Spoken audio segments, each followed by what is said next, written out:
본문은 힘든 세상을 살아가고 있는 우리 모두에게 놀라운 위로와 기쁨을 주는 말씀입니다. 종교개혁자 칼빈은 죽을 때에 이 말씀을 27번이나 암송하면서 임종했다고 하고, 마틴 루터는 이 말씀은 황금 문자로 기록해야 한다고 말했을 정도로 신앙생활의 진수가 담겨져 있는 말씀입니다. 본문은 이렇게 시작합니다. 생각하건대. 생각하건대라는 말은 헬라어로 로기코스라고 하는데, 깊이 명상한다, 깊이 따져본다는 말입니다. 즉 그냥 적당히 생각해 보는 것이 아니라 꼼꼼히 따져보고 계산해 본다라는 의미가 있습니다. 성경을 보면 예수님께서 이런 말씀을 하셨습니다. 너희가 어찌 의복을 위하여 염려하느냐? 들의 백합화가 어떻게 자라는가 생각하여 보라. 수고도 아니하고 길쌈도 아니하느니라. 여기서 생각하여 보라는 말도 로기코스입니다. 예수님은 우리가 생각하면서 하나님의 섭리를 깨닫기를 바라신 겁니다. 또 로마서 12장 1절을 보면 이런 말씀이 나옵니다. 너희 몸을 하나님이 기뻐하시는 거룩한 산 제물로 드리라. 이는 너희가 드릴 영적 예배니라. 여기서 영적이란 말도 헬라어로 로기코스라고 하는데, 즉 영적 예배란 깊이 생각하면서 예수를 믿는 일이라는 겁니다. 그런 면에서 여러분, 우리는 생각하면서 예수를 믿어야 합니다. 신앙생활은 그저 맹목적인 순종만 요구하는 일이 아닙니다. 또한 무턱대고 따라오기만 바라는 것이 되어서는 더더욱 안 됩니다.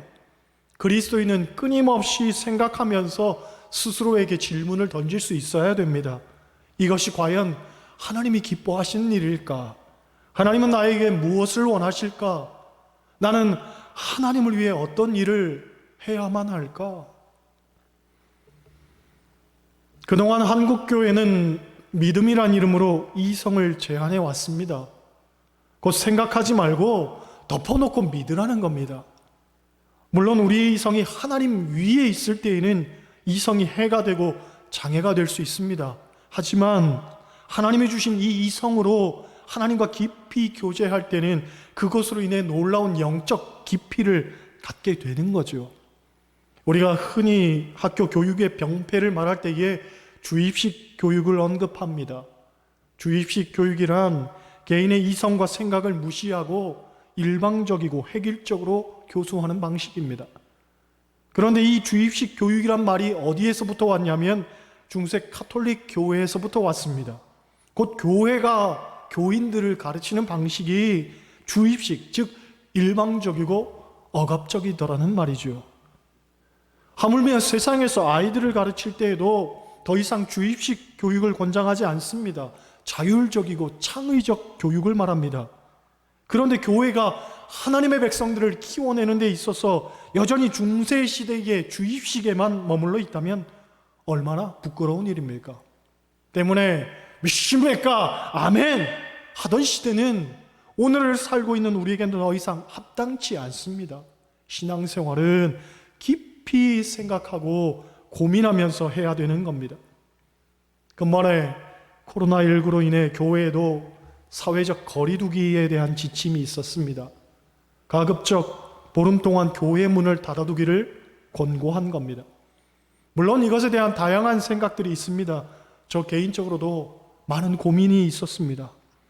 하지만 시시비비를 가리기 전에 공공의 유익과 더불어 하나님 나라의 안녕을 위하는 가장 좋은 선택이 무엇일까를 깊이 생각해 보았습니다. 여러분도 스스로에게 질문을 던져보시기를 바랍니다. 지금 세상이 교회를 품을 때인가? 교회가 세상을 품을 때인가? 주중에 교회 식구들에게 전화로나마 안부를 물었는데 다들 힘에 겨운 목소리였습니다. 목사님, 교회는 어렵지 않아요.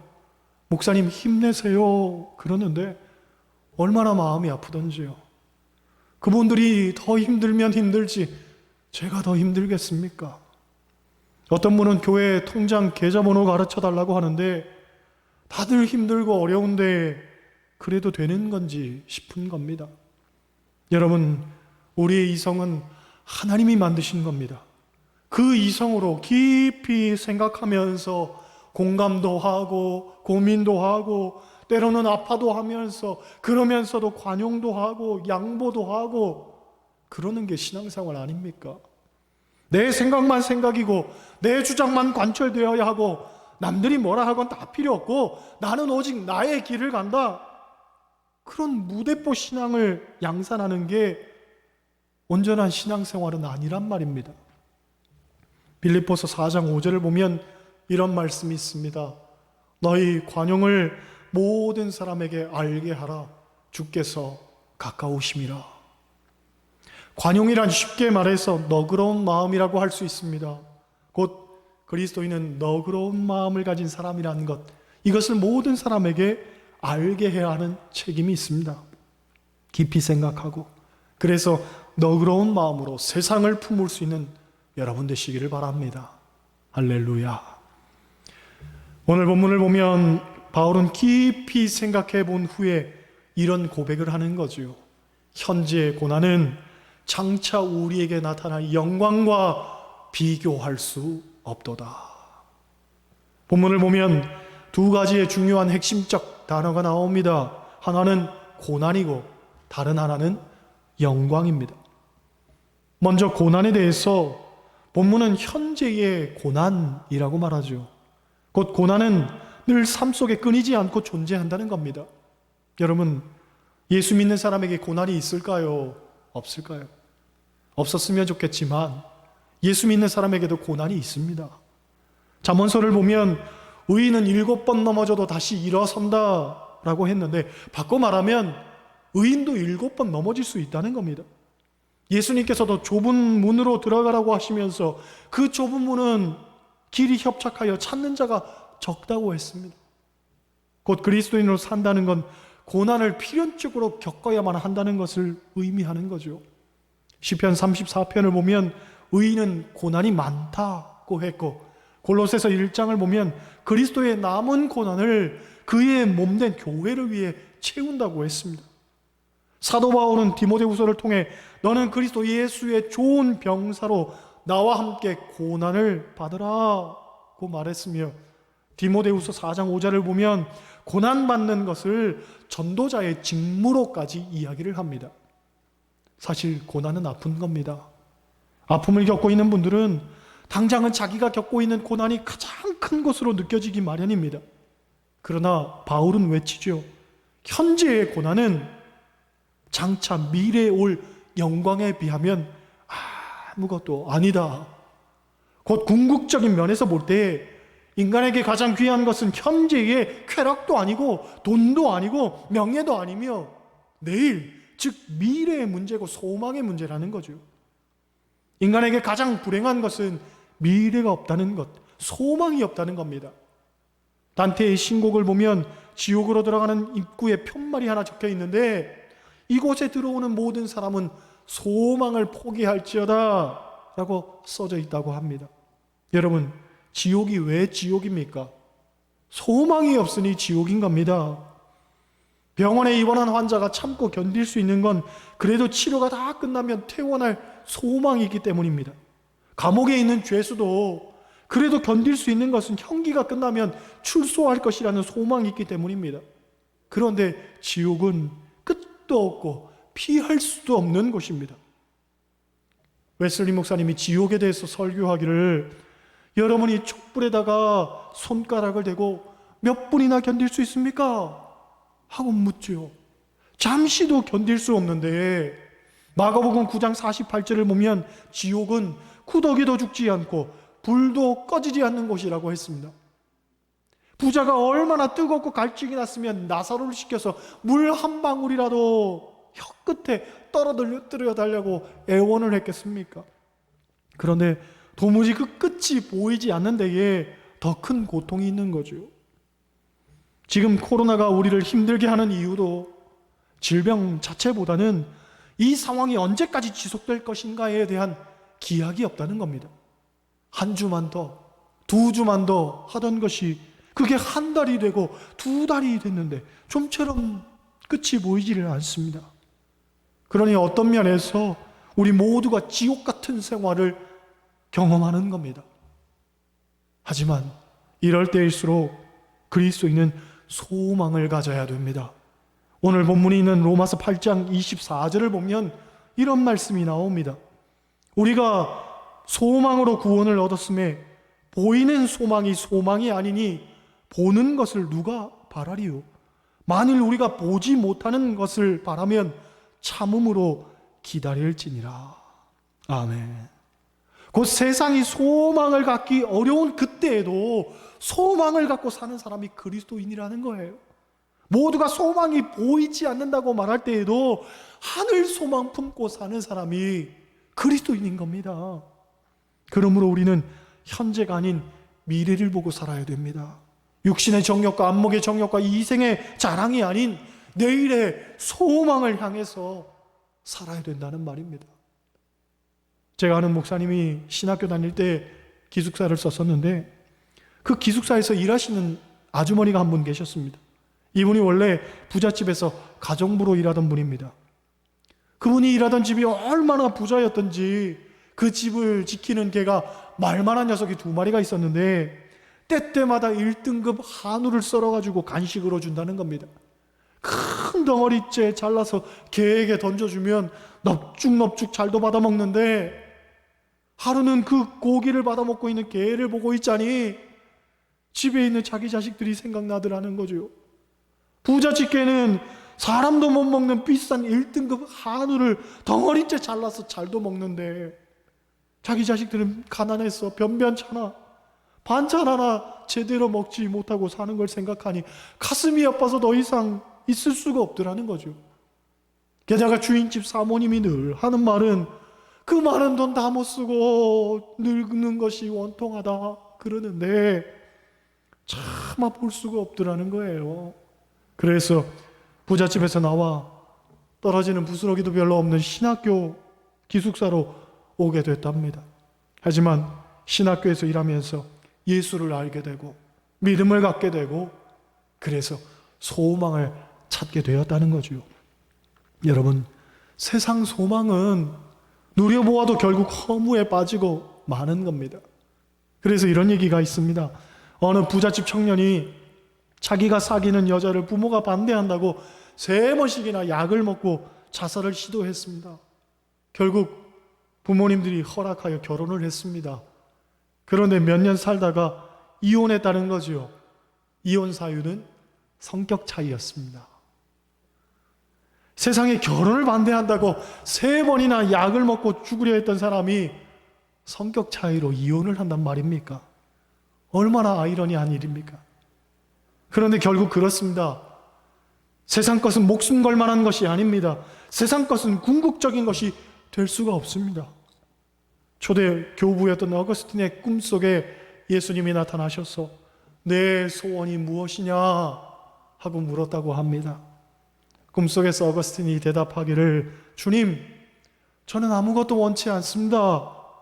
오직 예수님만이 나의 소원입니다 하고 대답했다고 합니다. 그는 꿈속에서도 오직 예수가 소원이었던 거죠. 여러분의 소원은 무엇입니까? 예전에 소녀시대란 가수가 소원을 말해봐 라는 노래로 히트를 쳐서 소원을 들어주는 이벤트가 많았다고 합니다. 만약 하나님께서 갑자기 여러분에게 어느 날 나타나셔서 소원을 말해봐 라고 말씀하신다면 여러분 어떤 소원을 말하시겠습니까? 영국왕 에드워드 7세가 민정을 시찰하다가 너무 멀리까지 가게 되어서 돌아오는데 해가 저물어 깜깜하게 되었다고 합니다. 갈 길은 멀고 해는 지고 걱정이 이만저만이 아닌데 마침 한 농부가 마차를 타고 지나갔습니다. 그 농부를 붙잡고 미안하지만 나 좀 태워주시오 하고 부탁해서 마차를 얻어 타고 가는데 농부가 묻는 겁니다. 뭐 하는 양반이요? 그래서 사실대로 말했습니다. 나는 이 나라 왕이요. 그랬더니 농부가 말하기를 당신이 왕이면 난 교황이다. 그러면서 비웃더라는 겁니다. 왕이 물었습니다.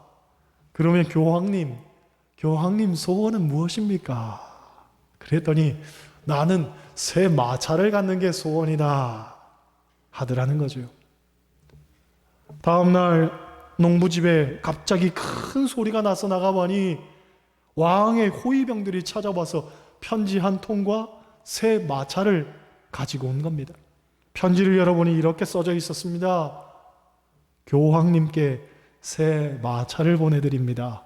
영국 왕 에드워드 7세.